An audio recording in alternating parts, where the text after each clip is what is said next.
This is Killer Innovations, a show about ideas, creativity, and how you can innovate. Welcome to the Innovator's Garage, where you learn to create your next game-changing killer innovation.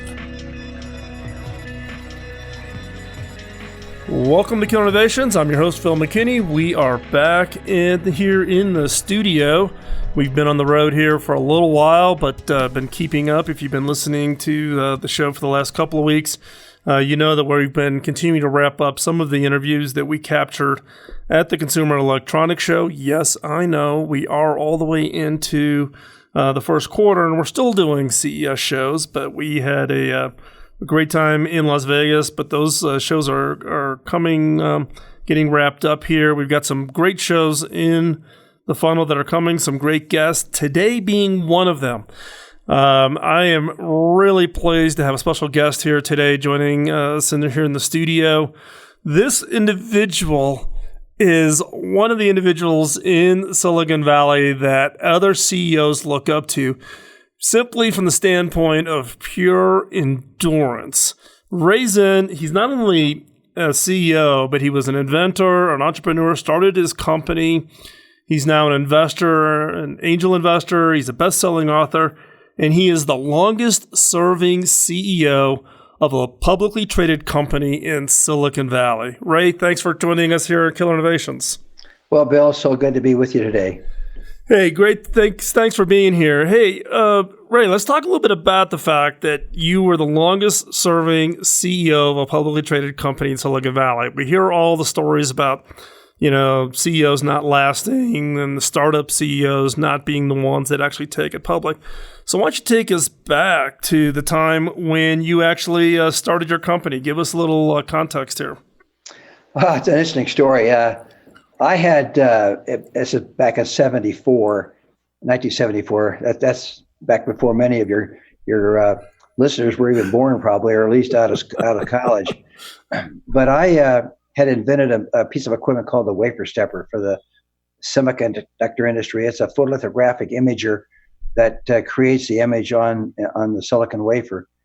And it was way before its time. In other words, it was we were on small wafers and we were not requiring very small geometries. And so it was a big undertaking for our company that I was working for. And my boss really didn't want to do it, but I had got us tied into TI, Texas Instruments, and he wanted them as a customer. But the project was absolutely astronomical as far as an undertaking. And so he took me to lunch one day and said, you really don't fit into a corporate environment. You really should be out on your own. And suggested I don't work for anybody, that I only work for myself, as you would, or start my own company.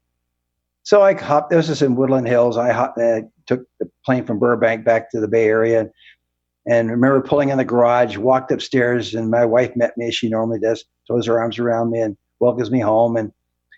And I said, I'm not going to work for anybody ever again. And I kind of stomped my foot, and she said, well, what are you going to do? And I said, I don't know, but I'm not going to work for anybody. And so that preceded me to start thinking about what do I want to do? What kind of business do I want to be in? And, I thought, well, maybe consumer electronics. I tried that for a little bit and then hit upon the idea of starting my own semiconductor company. So I had a friend who was really a genius, a super engineer. And I started talking to him about ideas about companies, and neither one of us wanted to go for venture money. So wait a minute, who can start a semiconductor company without venture money? And I said, well, we'll have to come up with a new strategy. So basically, we went to the bank and conned them into loaning us $300,000. Then we put up $300,000. We had $600,000. We bought a major piece of test equipment and began doing test services for semiconductor companies. In '85, we started Micrel in '78. Again, no venture money, just our own money. The bank required us to be profitable from day one. And so I got the bank to at least give me 1 quarter that I could lose money so I could be, at least profitable 3 out of 4. But I couldn't lose money for the whole year. In other words, my loss in one quarter could not erase the whole year, because the banks want you to be able to make your debt service. So that was a challenge to form a semiconductor company that was profitable from day one, and that required a different mindset, different philosophy as to how you would run and start a company. And that was a real trying experience, because again, I'd never run a company before, and so here I am in the thick of the thin of things, as you say, trying to be a profitable semiconductor company. And we started out selling services, test services, reliability, quality type testing, and so that's how we started the company. And then in '85, we had enough money. We could hire a group of engineers, and I hired a bunch out of National Semiconductor, and we started designing our own products. We sat around a table one day, I remember this distinctly, and we said, what kind of products are we going to design? And so we looked around each other, and nobody had any idea. And so one of my VPs said, well, how about analog products? I said, what's an analog product? And so we started talking about what kind of products we could build. And so we, first of all, what's interesting, Bill, is we didn't start a company with a bunch of products. We started a company to build a company, to actually have an infrastructure of a real, honest to goodness, profitable running company before we even designed our first product. So that's what we did. So we started with a good little, what we call a low dropout regulator was our first product. And it was quite successful. And then we started building other products, and we became well known as a power management, analog power management supplier, and got selected by Samsung and their first and Qualcomm on their first cell phones, and it was just a great ride for us. Timing was right. We had great products. We decided to go into the power management side of the analog business, and got the company. We had about a couple thousand products when we went public in 1994, and went public on the NASDAQ stock exchange, and we were profitable every single year up until 2003, I guess. 2002. We closed down one fab because we just didn't, as you know, the Y2K problem with overcapacity, and so we lost half our customer base, by the way, in 2001, and we had to rebuild our whole company again. But we were still profitable. And in 2003, when we had to close down that fab, I still only lost $50,000 total, including writing off $30 million and shutting a fab down. And you couldn't find the 50,000. Bill, we tried. I mean, I did everything I could not to lose money, but it was so close. But you don't know your numbers until it's till the end, right?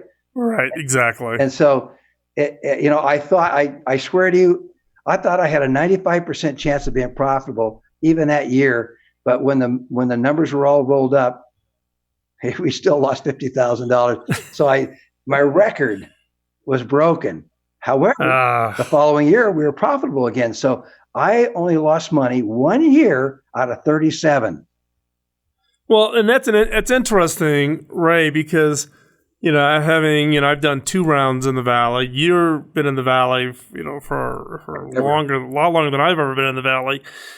And it's particularly in the silicon industry, it can be very cyclical, right? Depending on transitions to new technologies, new products coming to market, new companies emerging, companies going out, entire segments going away. And if you think about it, if I recall the global, silicon market, there's been, a half a dozen, 8, 9 different major downturns in the chip market. Yet, Micrel's been able to survive all of them. And very few semiconductor companies were ever able to survive all 8 of those downturns. We're going to take a quick commercial break. But Ray, when we come back, I'd like to pick up the conversation on that and talk a little bit about how, as an innovator developing products, how do you prepare both to introduce new products but also manage the downturns? Even though you had one that caused you to have your one and only loss, how do you manage through that turmoil? So when we come back from this quick commercial break, we're going to continue our conversations with Ray Zinn and talking about his experiences as a CEO leader of highly innovative companies. We'll be right back after this quick commercial break.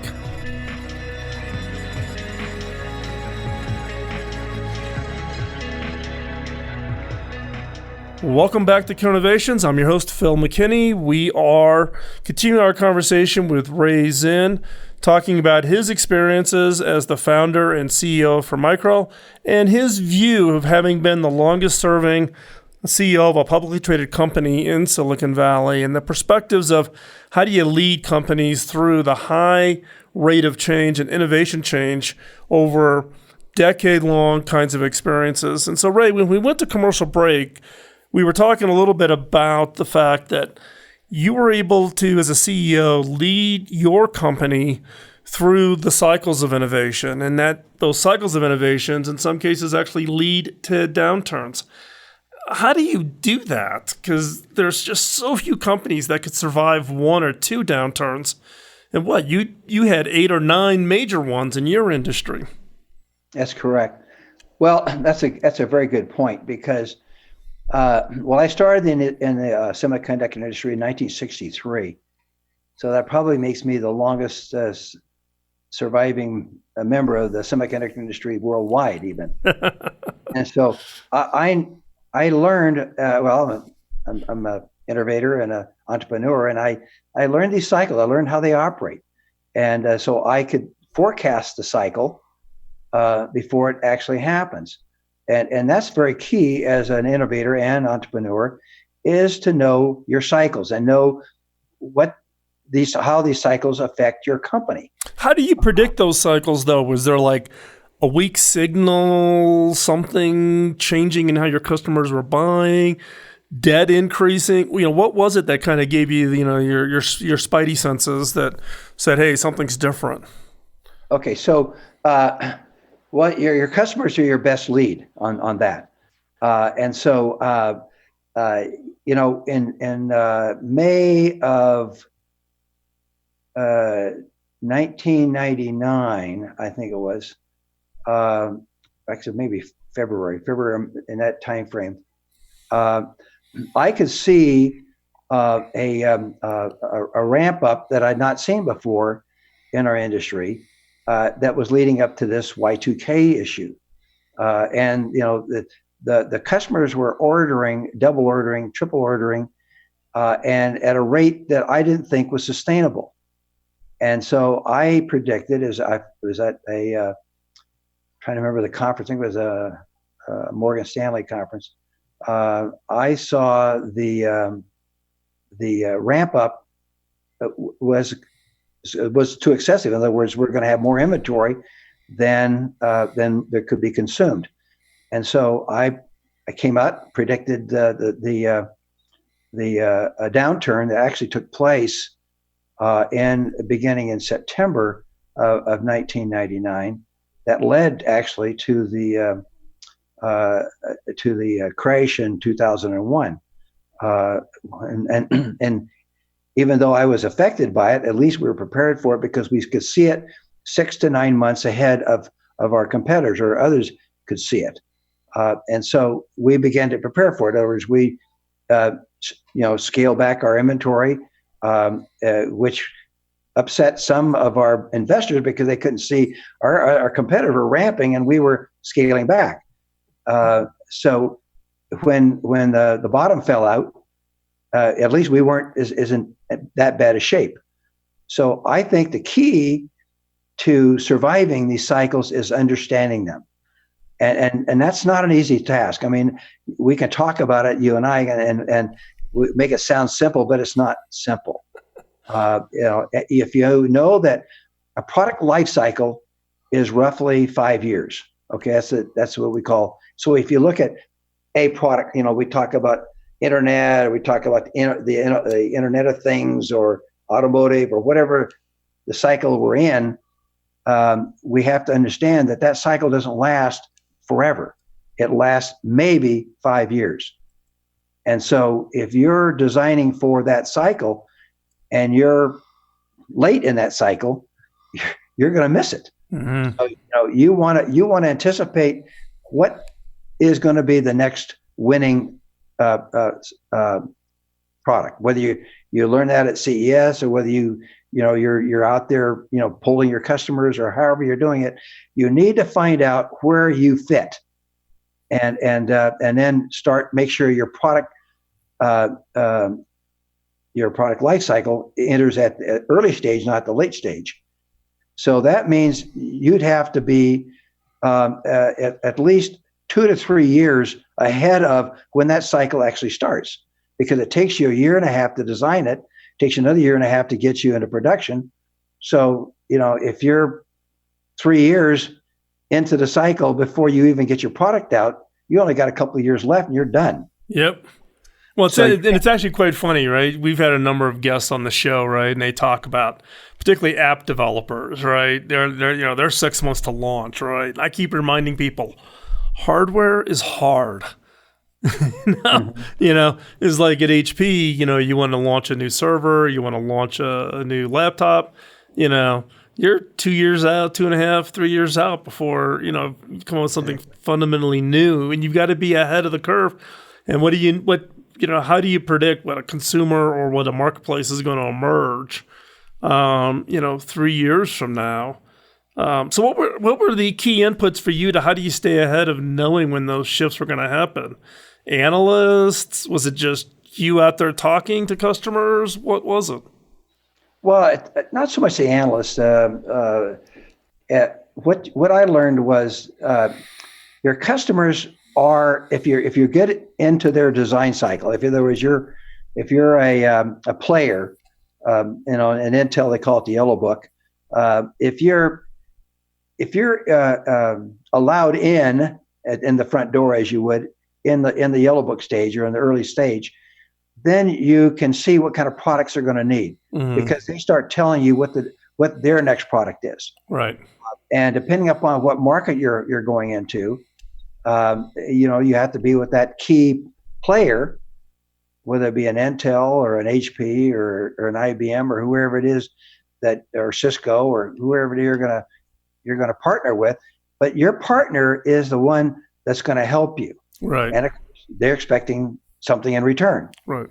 It is the issue of not being in the vacuum, right? Because in your case, one person or one company trying to completely discern that on themselves versus taking it's basically what happened in the 70s and 80s in Silicon Valley. And today they refer to it as knowledge of the crowd, right? Mm-hmm. In this case, the knowledge of the crowd is you as a supplier, your customer not thinking about what they're going to deliver next, and everybody lining up to deliver and contribute their expertise and contribute their knowledge on that.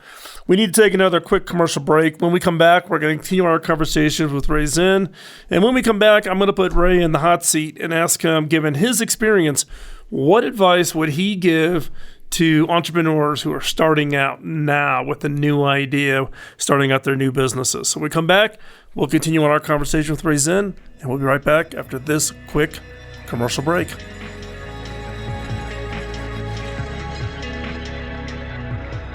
Welcome back to Connovations. I'm your host, Phil McKinney. We are continuing our conversation with Ray Zinn. And I love this title. I'm sorry, Ray, I keep repeating it every time we come back from commercial break. The longest serving CEO of a publicly traded company in Silicon Valley. You are an endangered species, given the average tenure of a CEO of a Silicon Valley company, or more likely, the tenure of a Silicon Valley company by itself these days.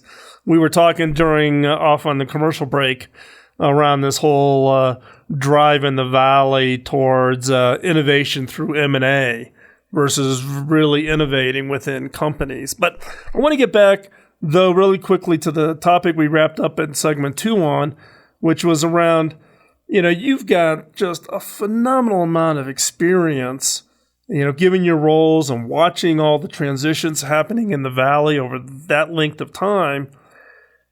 If you could take all of your experience now and rewind it and wish somebody had told you when you first started, what advice would you wish you had known at the beginning?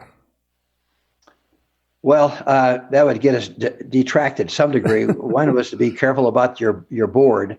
Yes. Yeah, actually, Ray and I were talking about on the commercial break before about our opinions of some of the dysfunctionality that it's occurring on more and more boards these days.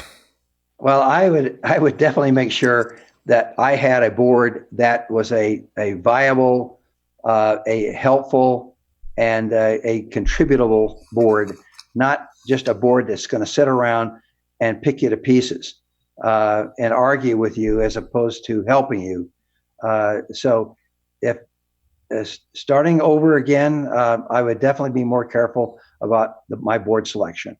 I wouldn't care what the investors wanted or what the shareholders wanted.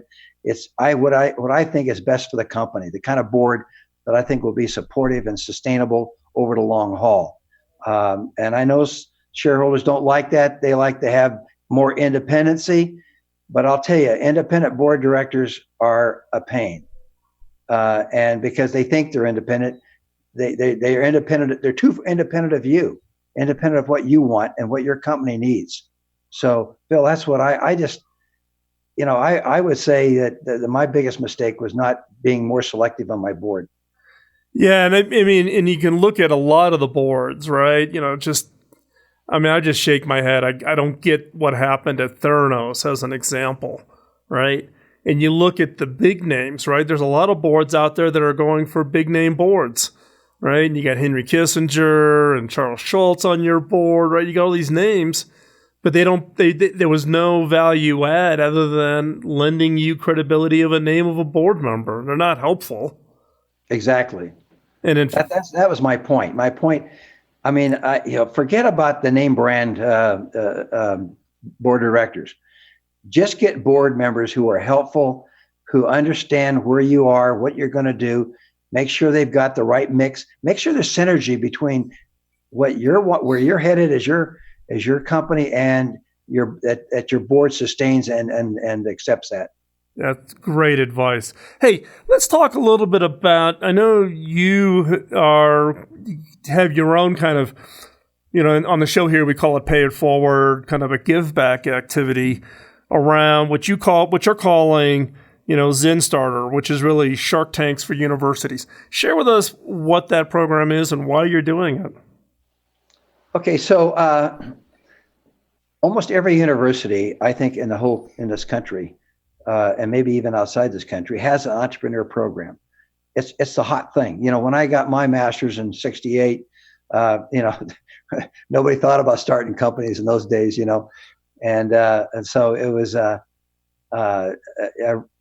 thing that I missed. Was that learning about how to run a company as a student. And so I thought, well, with my experience serving longer than most CEOs ever serve, why not share that with these kids, these students? Because 9 out of 10 companies failed before the third year. And so, how do I get that ratio down to 50% anyway? Cut it down so that we don't have so many companies don't fail. And so I came up with the idea of Zen Starter, and I help fund. It's a give back thing. I don't take any ownership. I just put seed money in. They form a little board, a student board, and the students then working as a team go to their student board and they present their business case, their business plan, and see if the board will award them some seed money, like a Kickstarter, to start their little business while they're still a student. So Zen Starter only applies to students that are fully enrolled at their universities or colleges.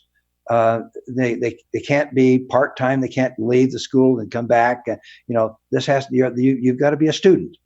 And so this is a study thing. It's part of the entrepreneur program at most universities that we're currently with. I think we're with 5 or 6. And so we help them set up the program. They use Tough Things First as their textbook, and then they have faculty members that help mentor them, and then they go and get outside mentors, alumni of that school, and then these alumni get excited and they want to invest in ZenStarter, and man, it's taken off like crazy. So what started out to be just 2.5 years ago with just a few hundred students, now is over 5,000 students that are involved in the ZenStarter program. And it's just really, it's really taken off. You know, I don't want to think I'm some kind of genius. It was some bright idea. It was just wanting to help. I just thought, what's causing so many of these little companies to fail? And the reason is, Phil, the reason these companies don't last is because they don't start a company. They have a product idea. And in fact, I met with a couple of guys just 4 days ago, and they wanted me to invest in their company. There's 2 or 3 guys who've been at this product for 8 years, and so they decided that they'd like to form a board. And I said, "You're too small to form a board. You're not even a company." "What do you mean we're not a company?" I said, "Well, tell me what your company goal is. What is the mission of your company?" "Well, we just want to get this product out." "Well, that's not a company." Getting a product out is not a company. Yeah, you and I were talking again at the commercial break. We had a lot of great conversations during commercial breaks. We should start not doing commercials and just sharing. But you and I were sharing about the challenges of people don't build companies to last. It's a build to flip or build to M&A or hope you get bought by Google. Right, exactly. These days. And that's really the truth of it, Phil. I mean, the problem we have is that these companies, these entrepreneurs aren't thinking about forming a company. Mm-hmm. They're thinking about getting out. They're already getting out before they get in. Yep. Yeah. That's called the out-in bunch. Exactly. And you mentioned your book, Tough Things First.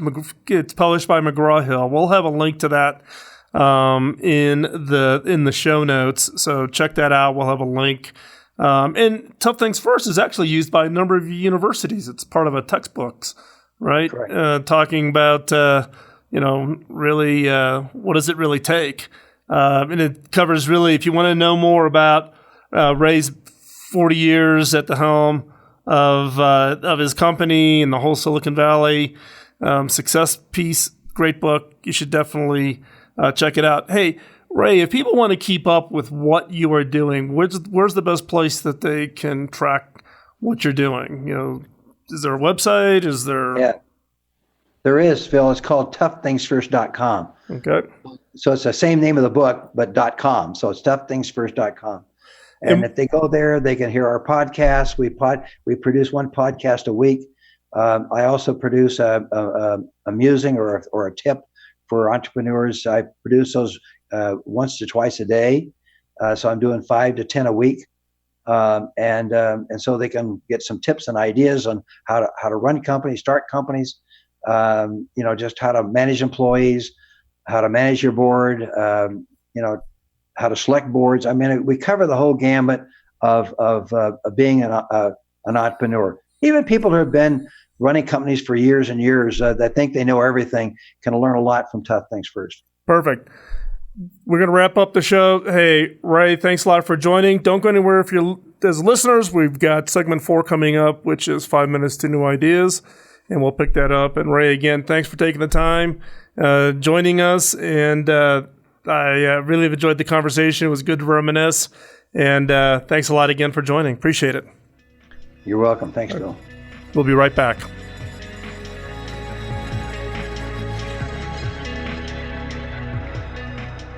Back in the early days of this show, I would share what I called a killer question in each episode. These questions were designed to be used in your personal, team, or organization's innovation efforts. Now, based on feedback from listeners just like you, we've decided to bring it back with some improvements. Each episode of the Killer Innovations has a segment that I'm now calling 5 Minutes to New Ideas. It's designed for the creative mind looking for that next great idea. Each episode will challenge you to think differently about yourself, your business, and your products and services by asking unique, funny, and sometimes crazy questions. These questions are designed to force you to look beyond the obvious and to uncover ideas and opportunities you never before considered. So, get out your notebook and be ready to uncover that game-changing idea. Here is 5 minutes to new ideas.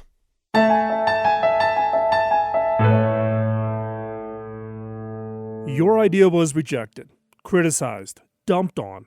You were told to give up. I have yet to find anyone who likes to have their ideas rejected. But if you want to succeed at innovation, you have to put yourself and your ideas out there, which means you will get rejected. You have no other choice. The alternative is to avoid rejection and criticism, which translate into a 100% chance that your idea will never become a reality. To set the proper expectation, your ideas will be rejected far more times than they will be accepted. In Silicon Valley, there are entrepreneurs who have talked to hundreds of VCs pitching their ideas before they got one to fund it. In my experience, the first indication that you may be onto something great is when everyone is calling you and your idea crazy.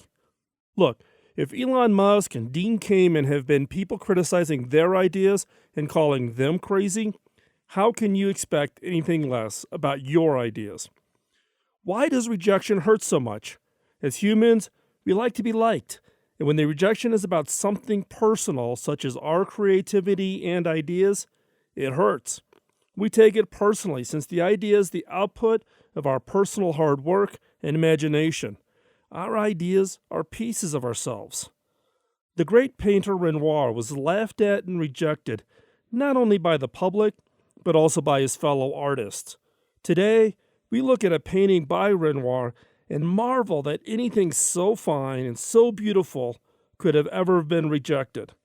When he brought one of his canvases to one of the most prominent Parisian teachers, the expert glanced at the work and said, "You are, I presume, dabbling in the paint to amuse yourself." Renoir's reply, "Of course. When it ceases to amuse me, I will stop painting." Everything he painted amused and delighted him, and he painted everything. Even Manet said to Monet, "Renoir has no talent at all. You are his friend. You should tell him to kindly give up painting." A group of artists who are rejected by the establishment formed their own association in self-defense. Do you know who they were? In this group were Degas, Picasso, Monet, Cézanne, Renoir, 5 of the greatest artists at all time, all doing what they believed in the face of total rejection. Throughout the cycles of criticism, you have to have the faith and trust that the steps you are taking will lead to achieving your vision for your idea. Steve Jobs describes this faith as, quote, "You cannot connect the dots looking forward. You can only connect them looking backwards. So you have to trust that the dots will somehow connect in your future." End quote. Trust your dream, your vision, and make progress every day towards achieving your goal. Trust that the dots will be connected. Since we're on the subject of Renoir, in his later life he suffered terribly from rheumatism, especially in his hands. He lived in constant pain.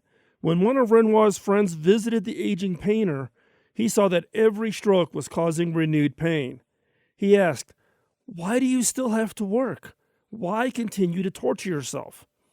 Renoir answered, "The pain passes, but the pleasure of creation remains." One day, when he was 78 and quite famous and successful, he said, quote, "I am still making progress." End quote. He died the next day. This is the mark of an innovator, still making progress, still learning, still innovating as long as he lives, despite pain or criticism. He's not innovating for the approval of others. He is innovating because he must, because it gives him pleasure and satisfaction. If Renoir was driven purely by the acceptance of others, he most likely would have hung up his paintbrushes given the constant barrage of criticism he received from the so-called experts and even his friends. The world would have lost the opportunity to admire his great works. The innovators who I coach and mentor who are struggling with rejection often ask me, when should they give up? At what point should they accept the rejection and stop trying? My answer is never. As long as you have a dream, something you truly believe in and wish to achieve, then keep going.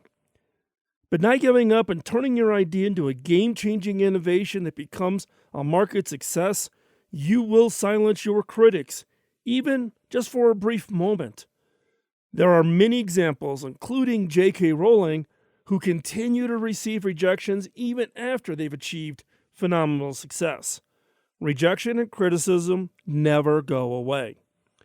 Search for that Renoir inside of you and ask yourself, what are you willing to innovate even in the face of criticism and rejection?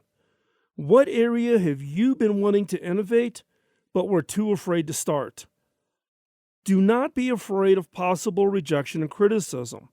Get used to it. It is part of the life of an innovator. I'm Phil McKinney, and thanks for listening.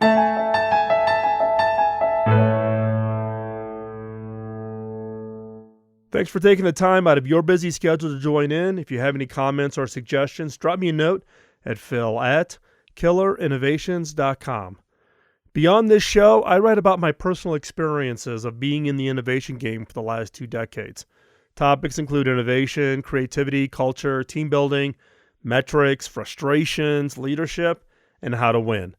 You can find that content over at philmckinney.com. You can also find out information about my book, Beyond the Obvious, including extensive excerpts over at beyondtheobvious.com. You can find hardcover, digital, and audio versions of my book on Amazon or wherever you get your books from. Now, the reason I started this show back in 2005 was to pay back my early mentor. My first mentor, Bob Davis, invested an immense amount of time in training and coaching me, which had a major impact on my career. When I went back and asked him how I could pay him back, he laughed and said I couldn't. I had to pay it forward. If I could ask for a favor, could you help me pay it forward? How? 1, by giving us a rating wherever you get your podcast, as that helps spread the word. And 2, by telling others about the show. If you want to be part of the conversation between the shows, I hang out in the Innovators community on Slack. The Innovators community is a private community of vetted innovators who help each other succeed. Check it out at theinnovators.community. This episode of Killer Innovations was produced by the Innovators Network. You can find the show notes and the entire show catalog going back to 2005 at killerinnovations.com. I'll talk to you next week, and in the meantime, go out and change the world with your killer innovation. Bye-bye.